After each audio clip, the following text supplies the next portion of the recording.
name is Javier, and this is my multimodal presentation on Is College Still Worth the Cost? Texas public universities are caught in a tug of war over funding.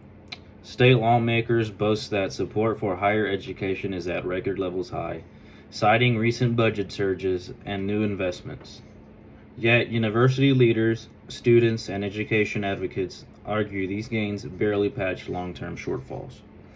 The core question, are Texas public universities truly well-funded, or is state support still insufficient in the face of rising costs and enrollment?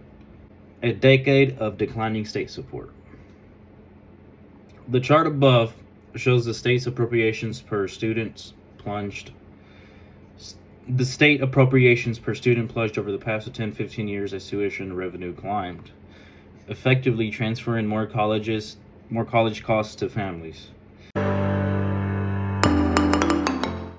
In 2004, state funding made up the majority of educational revenue by 2015. Tuition dollars far exceeded state dollars, reversing the balance across Texas. Enrollment growth outpaced state budgets. Lawmakers fund colleges via a formula, but that rate has dropped from $59 per weight credit hour in 2008 to about $55-65 in recent budgets. In other words, state money per student is lower now than 15 years ago, a decline that university officials say that left institutions scrambling to do more with less. This long-term disinvestment set the stage for tuition hikes. As state dollars flatlined or fell, universities leaned on students to fill the gap. Quote, our education mission is funded almost entirely by two sources, state support and student tuition and fees, wrote the chancellors of Texas, 6th largest university systems. Noting that more without state aid, Texas institutions must look to tuition and fees to maintain high-quality education. Their warning reflects a reality. Public funding stalled, so student charges soared.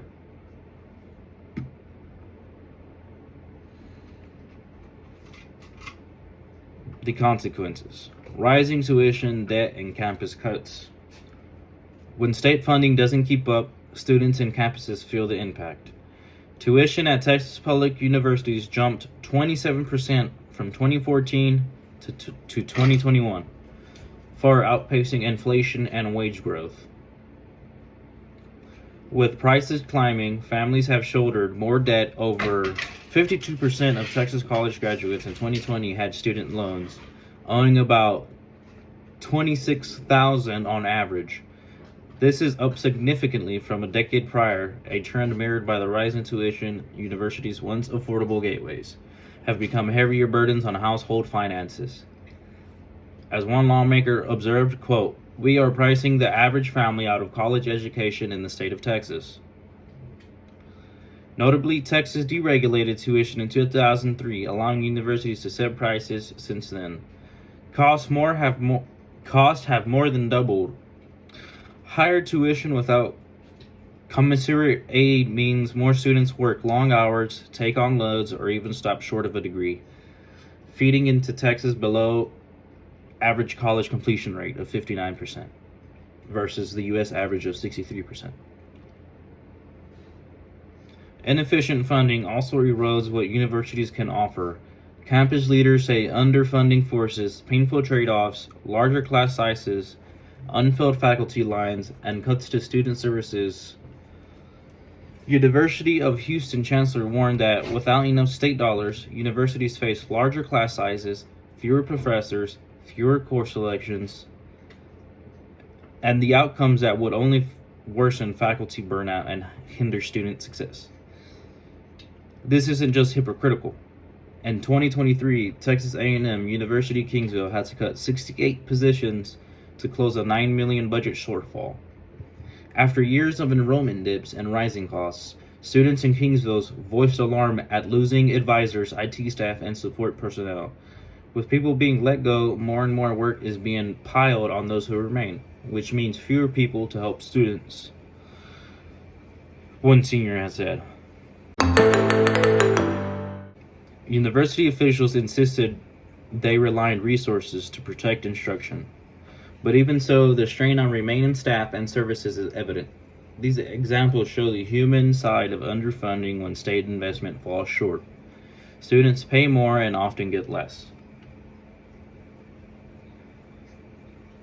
Comparatively, Texas has historically lagged many states in higher ed support from 2010 to 2015.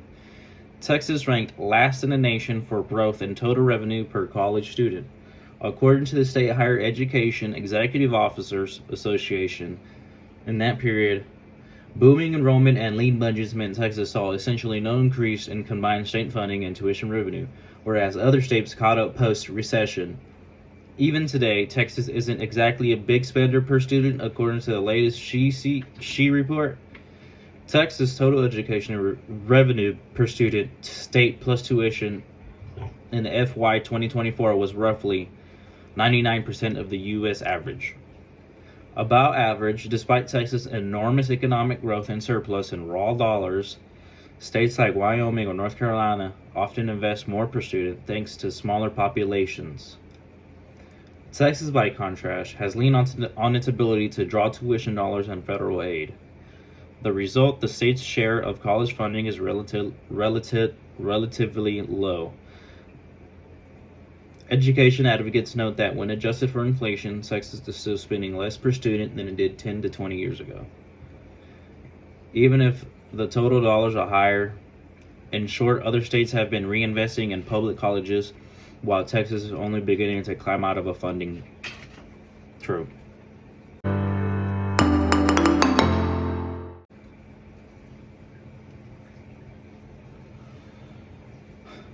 Texas lawmakers counter that they have significantly increased higher education funding in recent years, suggesting universities are now well supported in the 2023 legislative session. Buoyed by one time a $32.7 billion state surplus, lawmakers poured money into colleges. They set aside nearly $43 billion for higher education in the two-year budget, with a little over $9 billion dedicated to public university general funds, a $1.1 billion jump over the last cycle. Legislators also created new endowments and grants, for example, a $3 billion fund to help regional universities expand research, plus a $1.5 billion in additional financial aid for students, aimed to reach 70% of eligible enrollees. Perhaps the biggest headline was a late session deal. In exchange for nearly $700 million extra in the FY 2024-2025 funding, public university leaders agreed to freeze undergraduate tuition for 2 years. From lawmakers view this tuition freeze compact validates that the state provided sufficient funds to hold costs down for students. This graph above underscores the lawmakers' point. Texas state higher ed budget shot up dramatically in 2024 after the years of modest growth. The red line, state support in billions, climbed from about $7.8 billion in 2019 to $9.3 billion in 2022, but then leapt to $13.8 billion by 2024. Unprecedented spike, roughly a $4.3 billion increase in single biennium is touted by officials as proof of commitment to higher education. Quote, "This really was a historic session," said Higher Education Commissioner Harrison Keller, noting lawmakers, quote, "got behind the vision for building a more educated Texas. Many legislators now argue universities have the funding they asked for, tying further support to accountability. Indeed, the 2024 funds came with strings. The extra dollars are contingent on universities complying with the new laws banning diversity offices and tightening tenure. Republican leaders contend to these conditions, ensuring money isn't wasted on initiatives that oppose. Some, like Lieutenant Governor Dan Patrick, have been chastised universities for past spending choices, accusing them of an administrative bloat and abusing the freedom as quote, after tuition deregulation by hiking prices too much. From the lawmakers' perspective, Texas universities are now sufficiently funded, and any shortfalls should be managed by trimming expenses or reallocating existing resources. We're calling it the Bright Act. An act, don't laugh, you laughing? Yeah. You got to call it something. It's beautiful. It's a really beautiful name. The Bright Act, an act to build resilient infrastructure to generate higher ed transformation, okay? Transformation. It's going to create labs, facilities that meet the cash infusion. Education advocates and university officials caution that one good budget does not erase a decade of underfunding. They point out that much of 2024 boost simply filled holes created by past cuts and inflation. Even after the $1.1 billion increase in formula funding, the amount Texas pays per student per course remains lower than 2008. In other words, colleges are still getting less funding per credit hour today than 15 years ago. Once rising costs and enrollments are accounted for, record funding claims can be misleading. A Texas Tribune analysis found similar rhetoric in kindergarten to 12th grade. Education ignored how the state's share per pupil had declined over time when adjusted for inflation. The time principle applies in higher ed. Today's dollars simply don't go as far, especially with more students to serve. University leaders stress that new funds were welcome but not a windfall. Many of the 2023 appropriations are earmarked for specific needs: capital projects, research initiatives, faculty raises, long deferred etc. And some are one time. That leaves ongoing operational budgets still tight. There's more work needs to be done.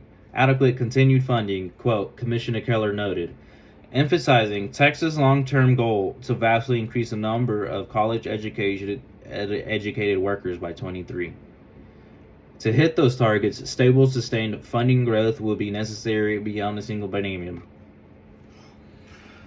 Moreover, universities face mandated costs that lawmakers haven't fully funded. A prime example is that the Hazelwood Legacy Program, which waives tuition for children of Texas veterans in 2021, public universities provided $176.4 million in free tuition to veterans' kids, but the state reimbursed only 13% of that cost. The rest, over $150 million, had to be absorbed by the schools, effectively creating a hidden budget cut every year that must be offset by other students' tuition or campus cuts. Issues like this led to what chancellors call a perpetual funding deficit. Even when the state appropriation stays flat, universities start each biennium in the hole, covering such obligations.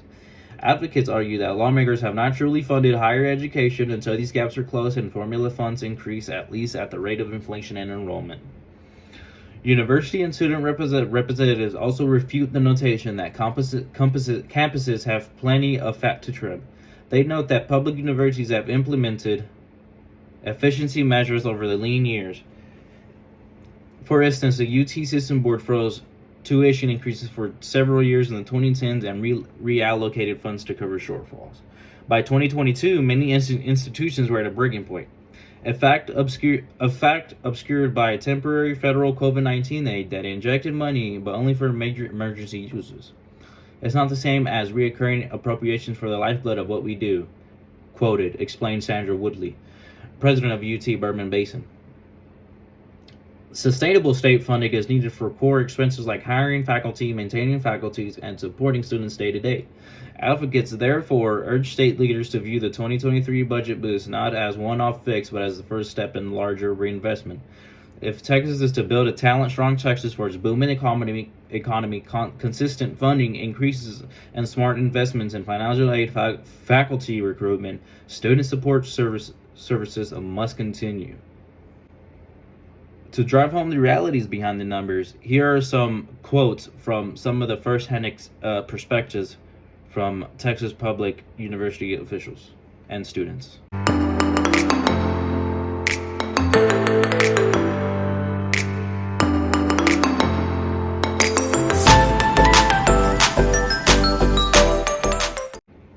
For Texas lawmakers, the message is clear. Decades of data on the ground testimony agree that while recent funding boosts are appreciated, they haven't fully solved the problem.